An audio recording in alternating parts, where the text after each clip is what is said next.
Hey, what's going on there, YouTubers? So, Adjuman sent a job coming to you guys here today with the results for my pre-release for Return to Ravnica. And also, I'm going to be showing you guys the deck that I played for the pre-release and sealed. So, if you guys haven't checked out my opening of this guild box, I have it up on the channel, and it's also going to be down below the video, and it's going to be linked as a video response so you guys can check it out. But you guys can see my reaction to opening up the packs and all the awesome stuff that I pulled. But pretty much I ended up going 4-2 out of 6 rounds that we played. I played Bant, which is green, white, and blue. And obviously Azorius was my guild that I chose just because the detain was such a huge mechanic, and it ended up being really strong as I expected it to be. And overall, the only real games that I lost to, and the 2 matches that I lost to, were against Rakdos, and Rakdos just had such ridiculous removal, and the guys ultimately just had better pulls in the sense of removal and all the utility and everything that they had. But nonetheless, it was a really fun time. Ended up going 4-2, and I got 2 packs as winnings. So not bad at all. I think we had somewhere around 70 people attend the pre-release, so it wasn't bad at all. But had a lot of fun.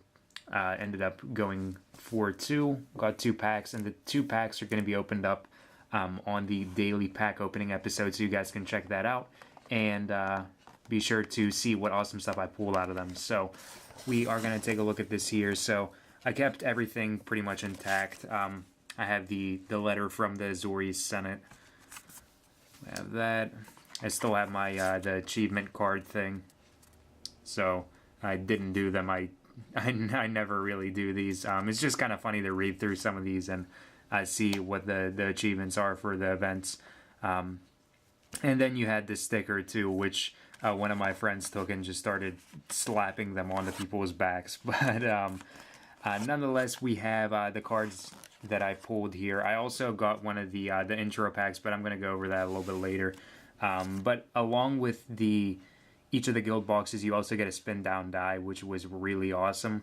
I thought that was a really cool idea that they did a little bit of kind of a sealed product with this event, and it was really awesome to get a spin down die because a lot of new players start out doing pre-releases and playing sealed. So it's nice to give out some of these dice. And also the box in general is really nice. It's a really nice looking box, and it's reusable, and it has dividers too. So I thought that was nice, and I kept the dice that I used for my games in here. So it was definitely really nice. So I'm just going to close this and put it off to the side. We'll get to the other cards in a second here. But I'm going to show you what I ended up playing, and my pulls were fairly good. They were really good. It's just some other people had better stuff, but it doesn't matter. It's a sealed event. It's non-serious, so it's no harm in losing or having bad matchups, stuff like that. So we had 1 Judge's Familiar. So awesome dude, 1/1 for split blue or white. Flying, you can sacrifice him and counter a instant or sorcery unless its controller pays an additional 1 mana. So I think I only cracked him once or twice maybe. And I actually used that sack ability when my opponents forgot that he's sackable to counter stuff. And the Judge's Familiar is really awesome in that. But aside from everything, he's just a plain 1/1 for 1 mana flying. He's either a blocker late game or a early game swinger, and he gets in a lot of damage really easily. And that's what seemed to be the case most times. We have new Prov Guild Mage, so he's a 2/2 for white and blue. And for white and blue, target creature gains flying until the end of the turn. And for 5 mana, 3 generic, 1 white, 1 blue. Detain target non-land permanent and opponent controls. So the Guild Mage is really good. His 5-cost ability is insane for limited. And he ended up being a tremendous help in winning a lot of games. Just detaining creatures that your opponent has is huge, especially if you have stuff entering in the battlefield and then his ability going off too. It's crazy. Azorius Arresters, so he's a 2/1 for 2 mana, enters the battlefield, and you can detain a creature an opponent controls. Gate Creeper Vine, so a little bit of searching. It was really with green that it was more of a splash, and then blue and white were the solid colors for the deck. But as far as green went, I wanted to have the Gate Creeper Vine just to search for a little bit of stuff. I only had one of the gates, one of the guild gates in my deck. I only pulled one in my colors at least. So it was either searching for that or for a basic land that I need to be able to pay the cost of the more expensive stuff I have. Axebane Guardian, I had a couple of defenders in the deck, so it kind of worked out. But most of the time, it was either him and the hover barrier, or just him on his own. But he provides some mana in any combination of colors to my mana pool, where X is the number of creatures with defender I control. So he was pretty useful. He's a really useful card. 0/3 blocker, and he had some decent mana to our mana pool for big dudes. Centaur Healer, overall really solid card. 3/3 for 3, enters the battlefield, we gain 3 life. Wayfaring Temple, awesome card. Power and toughness equal to the amount of creatures we control, so it kind of works off of all the cheap stuff that we have to play and some late game stuff as well. But overall, it's a pretty fair card. Usually like a 3/3, a 4/4, something like that, and has the potential of becoming bigger. The populate wasn't as relevant. It was just a really solid creature, because the best thing that I saw about it was that it's going to be like a 3/3 for 3 mana, and it has the possibility of synergizing with another card in the deck that we have, and also another card that I was citing in here and there. But 3 cost, power and toughness equal to the amount of creatures. If he deals damage to, or deals combat damage to a player, we get to populate. Luxodon Smiter, so 4/4 for 3 mana, can't be countered. If he's discarded for some reason by a opponent's ability, you get to put him into play instead of the graveyard instead, so really awesome. That was never the case. Nobody ever discarded anything from my hand and had me play him for free, but the fact that he can't be countered was really nice. Hover Barrier, Defender, flying 0/6 for 3, just big bulky wall. Really soaks up a lot of damage and puts a standstill if you're in a tough situation. It was really such a good defender. Sunspire Griffin, so 2/3 for 3, 1 generic, double white, flying. The double colors sometimes get to be a little bit tricky to work around, but double white wasn't a problem in this deck. But flying 2/3, pretty plain creature, solid for just the evasion that you have. Vassal Soul, so 2/2 flyer for 3 mana, 1 generic, and then hybrid white and blue. So I had 2 of these that I pulled, and they are just really solid. Again, evasion is really key in playing limited. Azorius Justiciar, so 2/2 for 4 mana, 2 generic, and double white. Whenever he enters into the battlefield, detain up to 2 target creatures an opponent controls. So fairly useful turn 4, turn 5, somewhere around there, in detaining big creatures. Void Wielder, so he is a 1/4 for 5 mana, and whenever he enters the battlefield, you may return target creature to its owner's hand. So another really solid card, just in the fact that he's able to bounce something back. It's really useful. And then we have our big cards. So Asperia, yes, I pulled one, which was really awesome. Asperia Supreme Judge, 6/4 for 6 mana, 2 generic, double white and double blue. Flying, whenever a creature attacks you or a planeswalker you control, you may draw a card. So you draw so crazy off of this card if your opponent has to attack you for some reason. But it's just a huge card in limited, because they don't want to attack you. They don't want you to draw cards, but they're forced to attack you because they have to win somehow. But Asperia is really awesome. Armada Worm, with the really bad artwork that I think is really bad, but 5/5 for 6, 2 generic, double green, double white. Trample, enters the battlefield, and you put a 5/5 green worm creature token with Trample onto the battlefield, so we can populate it. It only happened once in a game, but even still, making a 5/5 is huge. Just 6 mana to get 2 5/5s with Trample is awesome. Archon of the Triumvirate, the promo, because this is the first time that you're able to actually use the promo in your deck. So 4/5 for 7 mana, 5 generic, 1 white, 1 blue, and the Axebane Guardian really helped into getting the mana a lot earlier into this guy. But flying, whenever he attacks, you may detain up to 2 target non-land permanents an opponent controls. So it was a really awesome card in just being able to detain all the things and just swing in unanswered. And this was what really set this guy above and on top of the other guilds. I mean, there were good cards, like Carnival Hellsteed is really good and limited, but I ultimately just saw Archon of the Triumvirate, and I was like, wow, this is a pretty good card. And they were like, well, you can use the promos in your deck. And I'm like, I'm definitely going Azorius. So had to have him. Really solid. Getting into the non-creature spells, Syncopate, being able to counter things.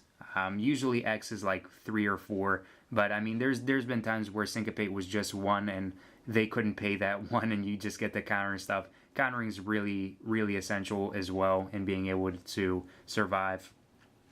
Bluster Squall, Overload for 4 mana, get to tap down all of the things your opponent has. Extremely useful, came in handy. Inaction Injunction, so I have 2 of these. Detain target creature and opponent controls and draw a card. Easy way to draw off of it, so getting 2 of them was pretty awesome. Soul Thief, another really tremendous card. Enchant non-land permanent, so anything like any other stuff that your opponent may have. I used it on Martial Law, I used it on a Conjured Currency, my opponent's promos. It's such an awesome card. Soul Teeth, 1 generic, 1 white, enchant non-land permanent. At the beginning of the upkeep of enchanted players or of enchanted permanent's controller, that player sacrifices it unless he or she pays X, or X is the converted mana cost.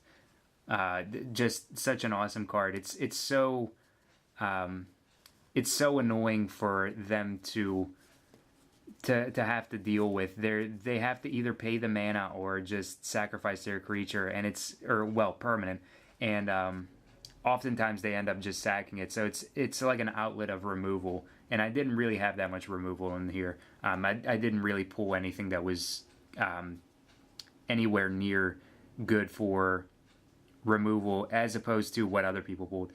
Cancel, so counter target spell for 3 mana, 1 generic, double blue.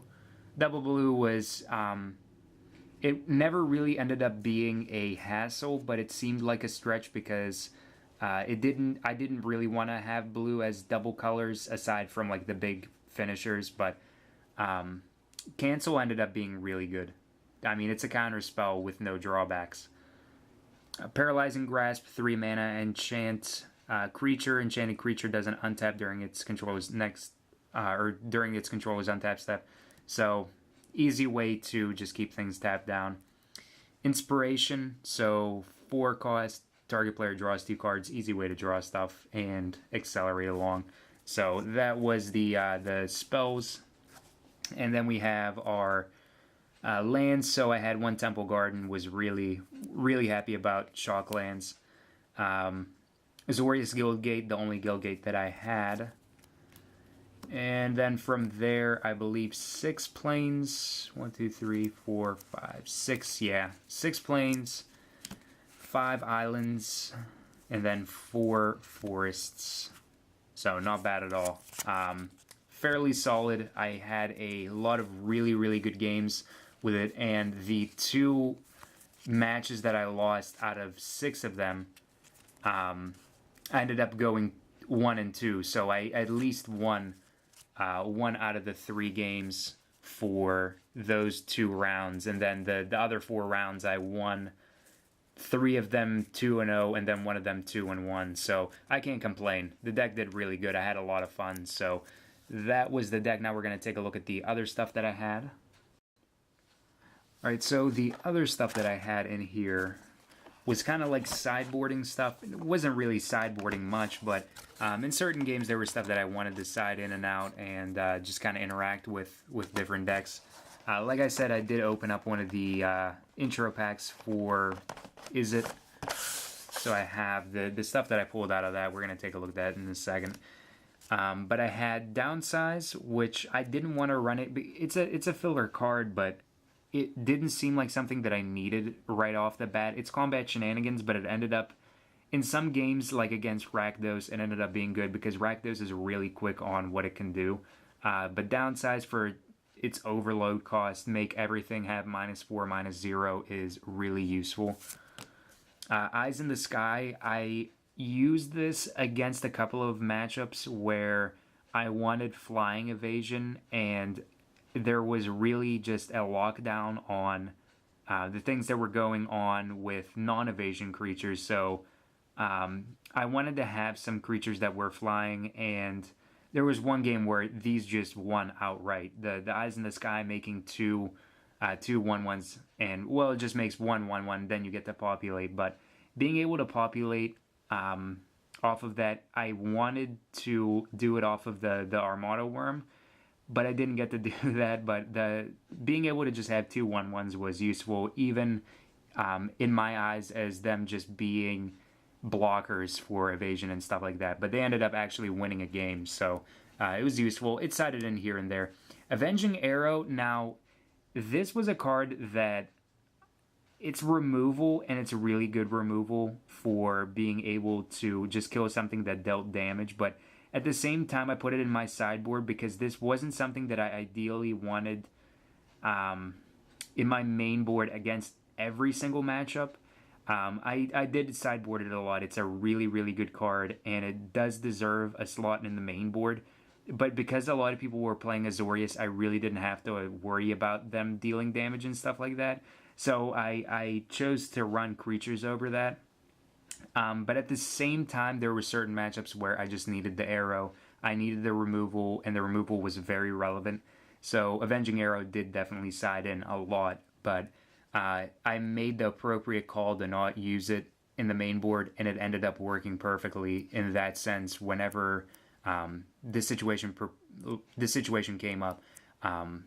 But whenever I needed it, I did side it in. And then Fall of the Gavel. So this was another card. It was an expensive counterspell, but against late game stuff, against Izzet, there was one game against Izzet where I sided it in, and there was also a game against Azorius, game 2 against one of the Azorius decks that I had decided in, because they just had big stuff. They had a lot of big stuff, and I wanted to counter their things and gain back a little bit of life, because Detain versus Detain, it's a really annoying situation. So that's just something that I wanted to have another counter spell in there for, and gain a little bit of life back in there. But this was one of those cards that I really didn't use that much, but whenever I wanted to use it for expensive stuff that my opponent was playing, it came in handy. So Fall of the Gavel. So those were the 4 cards that I ended up just siding in whenever I needed more things and more appropriate things.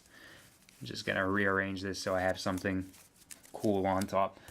Alright, so I'm going to put that off to the side here. And now we're just going to take a look at the other stuff. So you guys are probably wondering what else I pulled out of my packs. So the other rare that I had was Mizzium Mortars out of my 6 packs, which it was a good card. It's a good card for a red. It's really good removal, and it's really effective in what it does. The overload cost for it's really nice as well. Then I had Chronic Flooding and Swift Justice foils, and I really, even though it's kind of a really janky thing to do, but Chronic Flooding, I really wanted to play around this card just because I love playing mill in a limited environment. And I think it's always funny just being able to mill out people. Now, while it's not like the best idea to go for a card like this one, it's still definitely funny. But there was no reason for me to actually use it because I was trying to go serious. But having a shiny one's pretty cool. And then Swift Justice, it's a good card, but I didn't really run into any scenario where I needed it. So I didn't really find the First Strike relevant. There was no situations where it was just like, oh, I need to trade things in order to survive or anything like that. It was either my opponent got rid of all of my creatures and I could do nothing, or I detained all of their creatures and just won and there was no contest. There was just no way. But those were the other rares that I got and shiny things. And then, like I said, I pulled some stuff out of the Is It intro pack. So I have the Hypersonic Dragon foil, which is kind of cool. I had another Mizium Mortars, which is fairly awesome. And those two cards come with the Is It deck. So the one rare that comes in there is Mizium Mortars, and the Hypersonic Dragon foil is the main card that you get in there. And in the actual packs, in the 2 packs that I got that come with the intro pack, I got Azorius Guildgate, which was really nice to have a shiny one of them. At first, I thought it was a shock land for some reason. I don't know why, because it doesn't even look like Hallowed Fountain. But for some reason, I just like saw the bottom half of it, and I was like, no way. And then I looked at it, and I was like, oh, it's a Guildgate. Never mind. But still, it's a nice shiny Guildgate, and it's really nice. Sphinx of the Chimes.